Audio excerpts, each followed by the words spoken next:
hacia un buen AUT o C o NCEPT o la mayoría de nosotros anda con un garrote invisible y especialmente doloroso con el que nos golpeamos cada vez que equivocamos el rumbo o no alcanzamos las metas personales. Los que no sé quieren a sí mismos han aprendido a echarse la culpa por casi todo lo que hacen mal y a dudar del propio esfuerzo cuando hacen las cosas bien, como si tuvieran los cables cruzados. Si dicen el dependió de mí, y si logran ser exitosos en alguna cuestión, afirman fue pura suerte.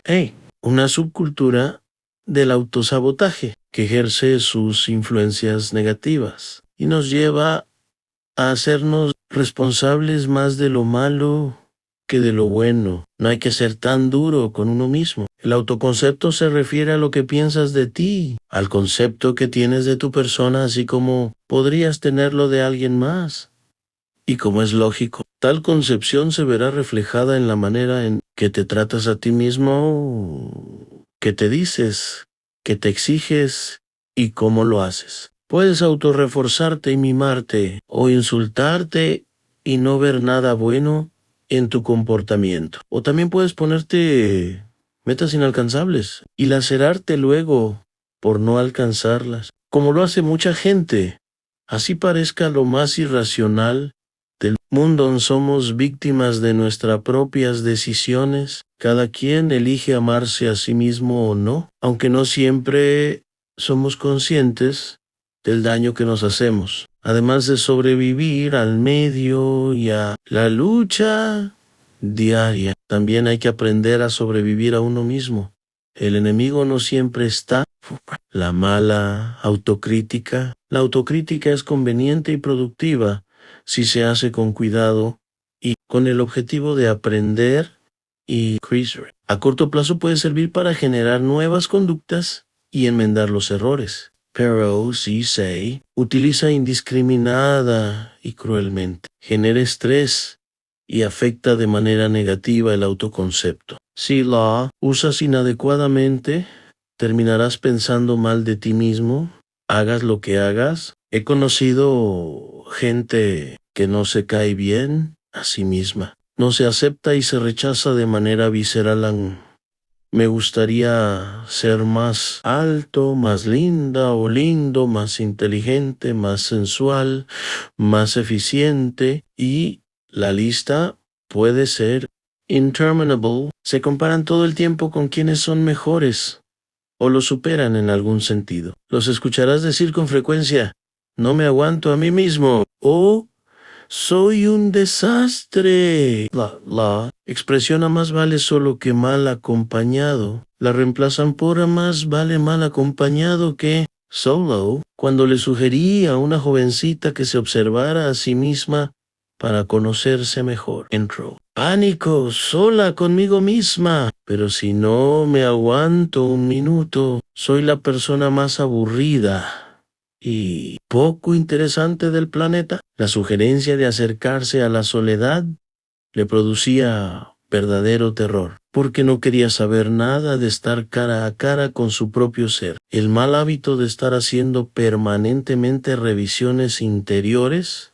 duras y crudas, incrementa la insatisfacción con uno mismo y los sentimientos de inseguridad. Nadie aprende con métodos basados en la punición o el castigo. Recuerdo que cuando era niño asistía a un colegio cuya pedagogía se basaba en métodos de enseñanza supremamente punitivos. Nos trataban como malhechores en potencia a quienes había que encauzar y educar a cualquier precio. Si no sabías la lección o no habías hecho las tareas correctamente, te sentaban en un rincón del salón mirando la pared y te ponían un bonete en la cabeza y unas orejas de burro N, o estoy exagerando un ápice. La crueldad era exponencial. No solo te exhibían frente a tus compañeros como el mayo R de los incapaces,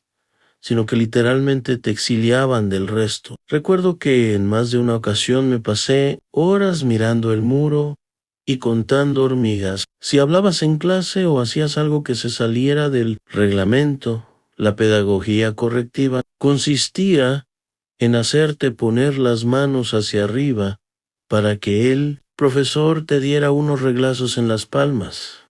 Insisto, esto ocurría delante de todos los alumnos como una forma de escarmiento público. Los golpes dolían mucho, y aunque no eran latigazos, de más está decir que estos procedimientos humillantes eran permitidos por los respectivos directores de los colegios y el Ministerio de Educación de aquel entonces. Me viene a la memoria un paciente que no hacía más que autocastigarse. Se insultaba unas 50 veces al día en voz baja. Se prohibía la mayoría de los disfrutes como si fuera un fakir y tenía tantas reglas y requisitos para vivir que le era imposible sentirse bien. Estaba tan limitado y confundido que ya no sabía en verdad quién era. Él decía que se sentía como una fotocopia de sí mismo, y no es exageración. A muchas personas les ocurre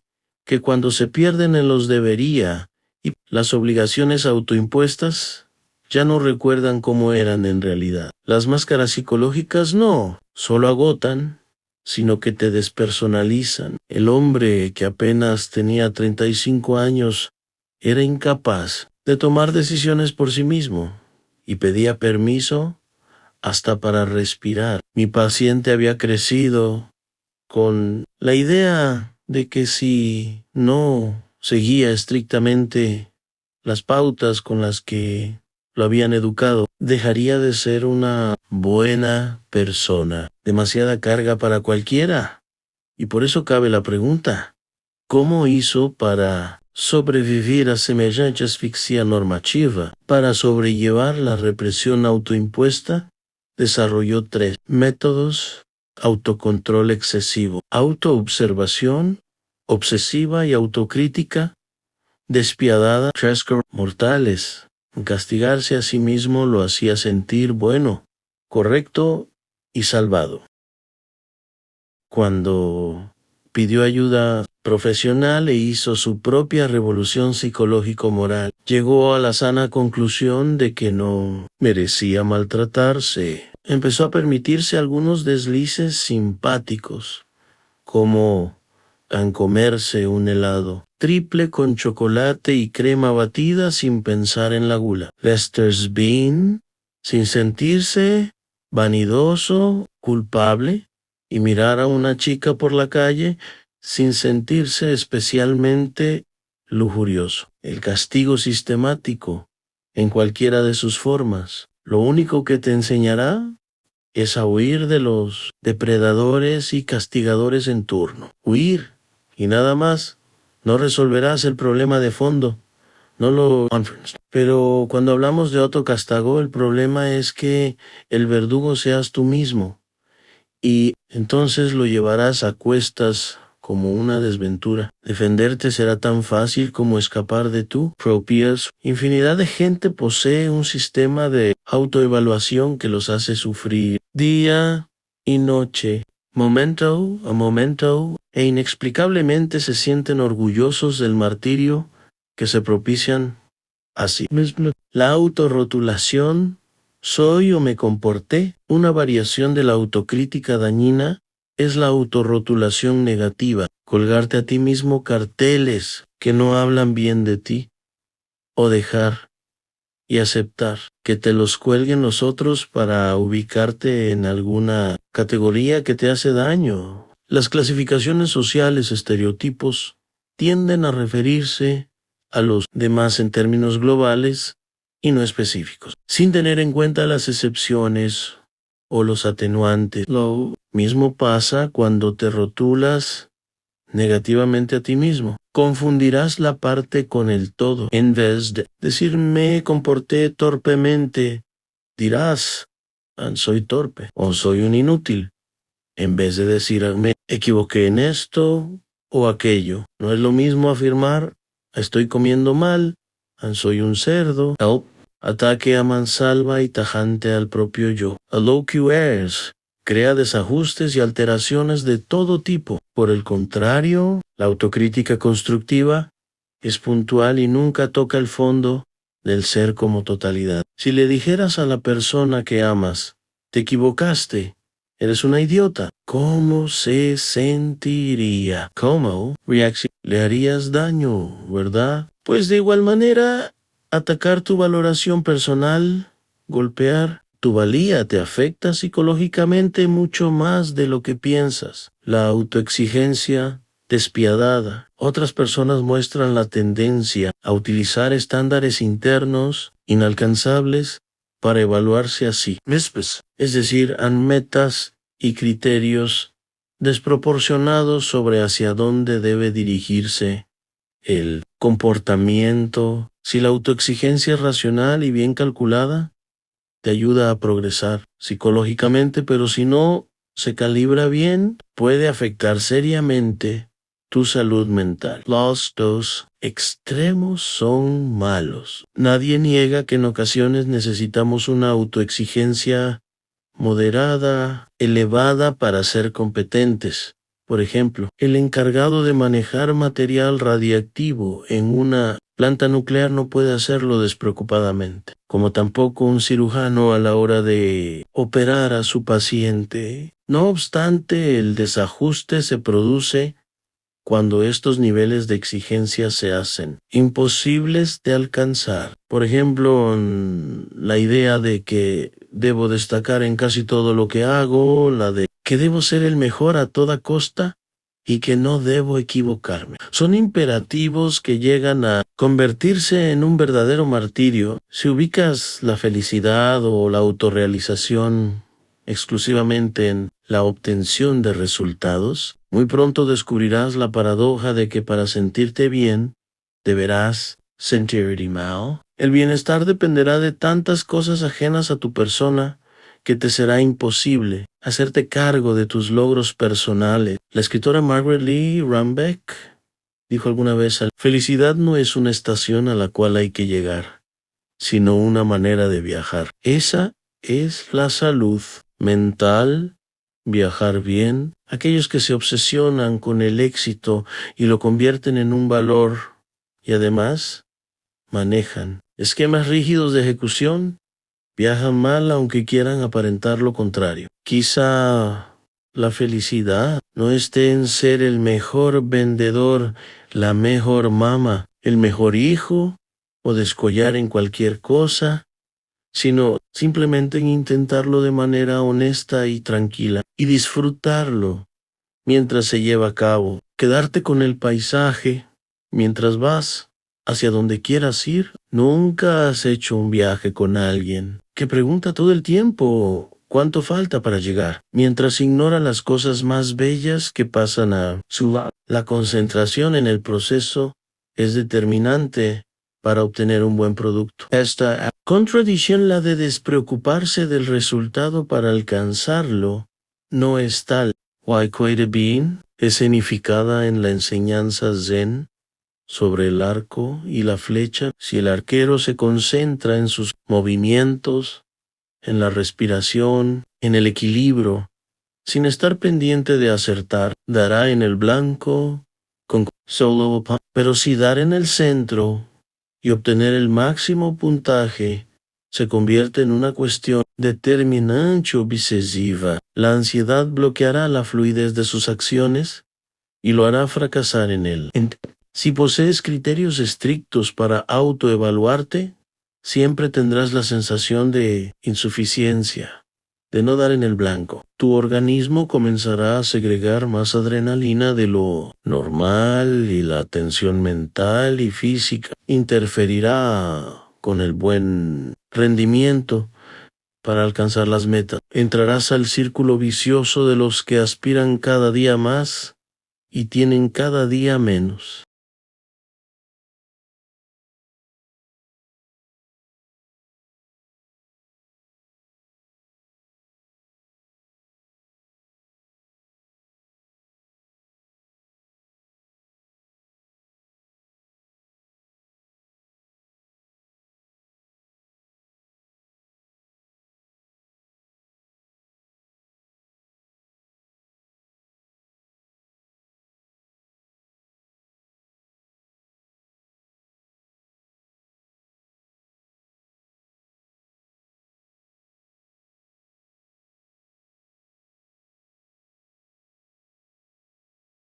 Las metas imposibles harán que tu conducta nunca llegue al nivel deseado. Pese a tus esfuerzos, sentirte incapaz, tu autoevaluación será cada vez más negativa y mayor también el estrés, lo que te alejará cada vez más de tus objetivos. Habrá mayo desatino. Las personas que quedan atrapadas en esta trampa se deprimen, pierden el control sobre su propia conducta e indefectiblemente se equivocan. Precisamente lo que querían evitar.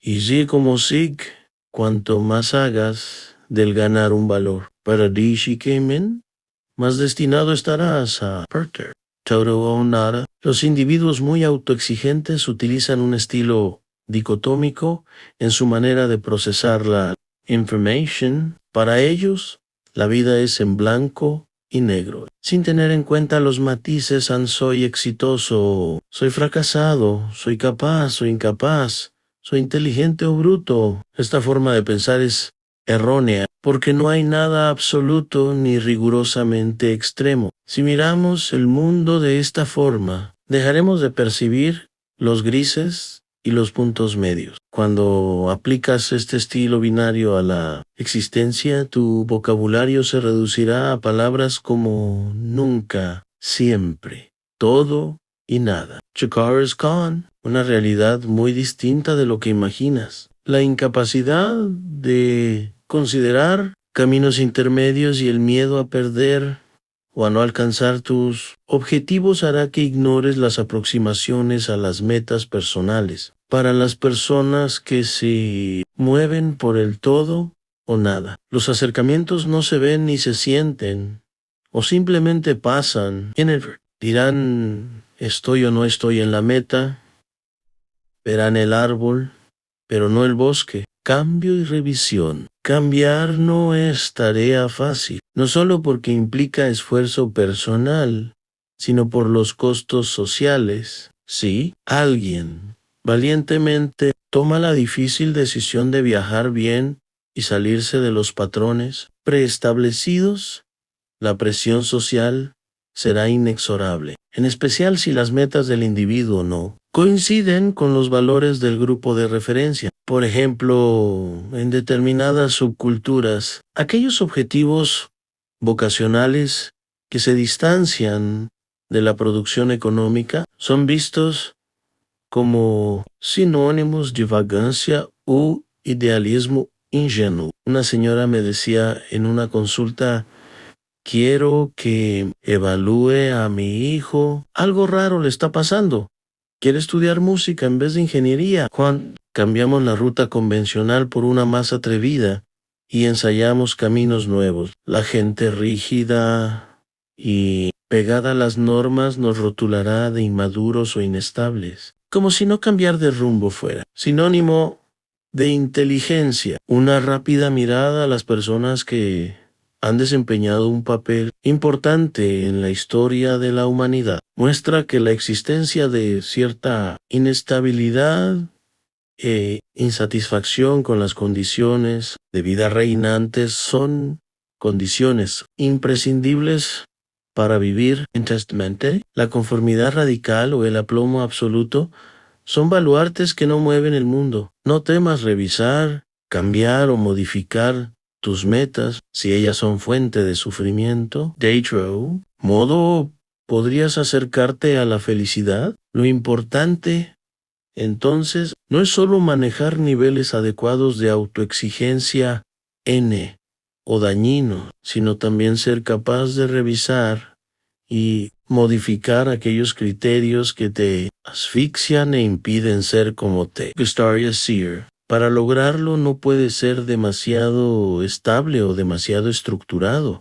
Necesitas una pizca de no cordura o de locura o motivacional en el buen sentido. Las personas muy autocríticas y estrictas consigo mismas sufren mucho porque el mundo no se acopla a sus han puesto tantas condiciones y requisitos para transitar por la vida que se golpean contra las paredes de una normatividad irracional y los debería a cada paso. Otros, en cambio, recorren una verdadera autopista cómoda y tranquila. Ser flexible y revisarse a uno mismo es, sin lugar a dudas, una virtud de los individuos emocional y racionalmente inteligentes. Las personas que no se aceptan a sí mismas muestran una curiosa inversión en las reglas que determinan la supervivencia emocional. Son demasiado duras con ellas mismas a la hora de criticar su rendimiento y muy blandas cuando evalúan a otra gente. Por el contrario, según los datos disponibles, los sujetos que muestran una buena autoestima tratan de mantener un balance justo. A la hora de autoevaluarse, no se destruyen ni destruyen a los demás. De ninguna manera estoy defendiendo el autoengaño sostenido. Simplemente pienso que a veces es muy útil para la salud mental hacer la vista gorda frente a pequeños e insignificantes errores o defectos personales. Yo hay que mimarlo. El contrasentido es evidente. Las personas muy estrictas consigo mismas se colocan una camisa de fuerza para no desquiciarse y el resultado suele ser el desajuste psicológico. Para salvar el autoconcepto, veamos una guía que puede servirte para salvaguardar tu autoconcepto del autocástago, la autocrítica y la autoexigencia indiscriminada. Uno trata de ser más flexible contigo mismo y con los demás. Intenta no utilizar un criterio dicotómico extremista para evaluar la realidad. Oh, wait a minute, Smo. No pienses en términos absolutistas, porque no hay nada totalmente bueno o malo. Es mejor tener tolerancia, que las cosas se salgan a veces del carril y no enloquecer por ello. Yo sé que duele, pero el mundo no gira a tu alrededor ni todos tus deseos son órdenes para el universo. El cosmos no es tan sumiso. Aprende a soportar las discrepancias y a entender tu rigidez como un defecto, no como una virtud. Tener la última palabra o imponer tu punto de vista no deja de ser una bravuconada. Las cosas rígidas son menos maleables, no soportan demasiado la variabilidad del mundo que las contiene y se quiebran si eres normativo, perfeccionista e intolerante. No sabrás qué hacer con la vida, porque ella no es así. El resultado será que la gran mayoría de los eventos cotidianos te producirán estrés. No son como a ti te gustaría que fueran. Esta forma de estrés tiene un nombre: baja tolerancia a la frustración. Haz el esfuerzo y concéntrate durante una semana o dos en los matices. No te apresures a categorizar de manera terminante. Detente y piensa si realmente lo que dices es cierto. Revisa tu manera de señalar y señalarte. No, si busca a tu alrededor personas a las cuales ya tienes catalogadas y dedícate a cuestionar el cartel que les colgaste. Busca evidencia en contra. Descubre los puntos medios y, cuando las reevalúes, evita utilizar las palabras siempre, nunca, todo o nada. Tal como decía un reconocido psicólogo, no es lo mismo decir en robó una vez que decir es un ladrón. Las personas no solo son, también se comportan. Ya es hora de que vuelvas añicos tu rigidez, porque la intransigencia genera odio y malestar. Estos indicadores pueden servirte a manera de resumen. Trata de no ser perfeccionista. Desorganiza un poco tus horarios, tus ritos, tus recorridos, tu manera de disponer las cosas. Hazlo como un juego, a ver qué pasa. Convive con el desorden una semana y piérdele el miedo. Descubrirás que todo sigue más o menos igual y que tanto ímpetu controlador era una pérdida de tiempo. Ve, no rotules, ni te autorrotules. Intenta ser benigno, especialmente contigo mismo. Habla solo. En términos de conductas, cuando te refieras a alguien, o a tu yo. Concéntrate en los matices. Piensa más en las opciones y en las excepciones a la regla. Vida está compuesta de tonalidades, más que de blancos y negros. Escucha a las personas que piensan distinto de ti. Esto no implica que debas necesariamente cambiar de opinión. Simplemente escucha. Deja entrar la información y luego decide